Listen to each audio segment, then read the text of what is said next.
Hello friend, welcome to my channel. আমি doctor Chandrakant. তো আজকে আপনাদের স্পিচ থেরাপি কী এবং এর কী কী বেনিফিটস রয়েছে, কোন কোন সমস্যা এর দ্বারা ঠিক হবে, আজকে সে বিষয়ে আলোচনা করব। চ্যানেল নতুন, চ্যানেল সাবস্ক্রাইব করবেন। চলো শুরু করে যাক। তার আগে স্পিচ থেরাপি কী? স্পিচ থেরাপি হচ্ছে কথা বলা, ভাষা বোঝা, উচ্চারণ এবং গিলে ফেলার সমস্যার জন্য চিকিৎসায় ব্যবহৃত একটি বৈজ্ঞানিক পদ্ধতি। কী কী সমস্যা ঠিক হয়? যেমন তোতলামি, দেরিতে কথা বলা, অটিজম, স্ট্রোক পরবর্তী বাকশক্তি হ্রাস, মানে স্ট্রোকের পরে যেটা কথা হারিয়ে যায় সেটা, এবং কণ্ঠস্বরের সমস্যা ইত্যাদি আরও নানা রকমের সমস্যা এই স্পিচ থেরাপি দ্বারা সমাধান করা হয়। তো স্পিচ থেরাপির প্রধান উপকারিতা বা প্রধান বেনিফিটস কী কী? তো ১ নম্বর হচ্ছে যোগাযোগের উন্নতি, অর্থাৎ শিশু হোক কিংবা প্রাপ্তবয়স্ক, তাদের মনের ভাব প্রকাশ করতে, অন্যের কথা, অন্যের ভাব বুঝতে এগুলো সাহায্য করে।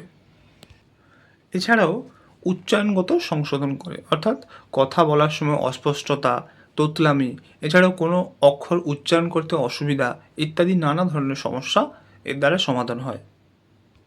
এরপর হচ্ছে ভাষার বিকাশ, অর্থাৎ যে সমস্ত শিশুর ভাষা বিকাশ দেরিতে হয় তাদের শব্দভাণ্ডার বাড়াতে, বাক্য তৈরিতে এই স্পিচ থেরাপি খুবই গুরুত্বপূর্ণ কাজ করে। এরপর হচ্ছে সামাজিক দক্ষতা বৃদ্ধি, অর্থাৎ অটিজম বা নানা রকমের সামাজিক যোগাযোগের সমস্যায় মানুষের সাথে মিশতে, তাদের আত্মবিশ্বাস গড়ে তুলতে সাহায্য করে। এরপর হচ্ছে স্ট্রোক পরবর্তী পুনর্বাসন, অর্থাৎ স্ট্রোক কিংবা মস্তিষ্কের কোনো আঘাতে কথা বলার ক্ষমতা যে হারিয়ে যায় সেটাকে আফাজিয়া বলে।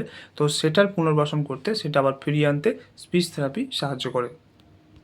এছাড়াও গিলে ফেলার সমস্যার সমাধান করে, অর্থাৎ যে সমস্ত মানুষ খাবার গিলতে কিংবা জল গিলতে অসুবিধা হয় তাদের স্পিচ থেরাপির মাধ্যমে খাদ্যনালী এবং গলার পেশি নিয়ন্ত্রণ করা হয়।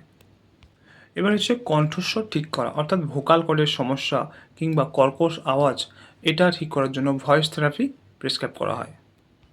স্পিচ থেরাপি মূলত বিশেষজ্ঞ বা স্পিচ ল্যাঙ্গুয়েজ প্যাথোলজিস্ট বা এসএলপিএস এর দ্বারা সম্পন্ন করা হয়। তো আজকে জানলেন যে স্পিচ থেরাপি কী এবং এটার দ্বারা কী কী উপকার হয়, কোন কোন সমস্যা সমাধান হয় এই স্পিচ থেরাপির মাধ্যমে, সেটা আজকে জানলেন। তো যাদের যাদের এরকম সমস্যা রয়েছে অবশ্যই স্পিচ থেরাপি করাতে হবে, তাহলে কিন্তু প্রকৃত সমাধান পাওয়া যাবে। তো আজকের ভিডিও এই পর্যন্ত। চ্যানেলে নতুন, চ্যানেল সাবস্ক্রাইব করবেন, লাইক করবেন। Thank you for watching.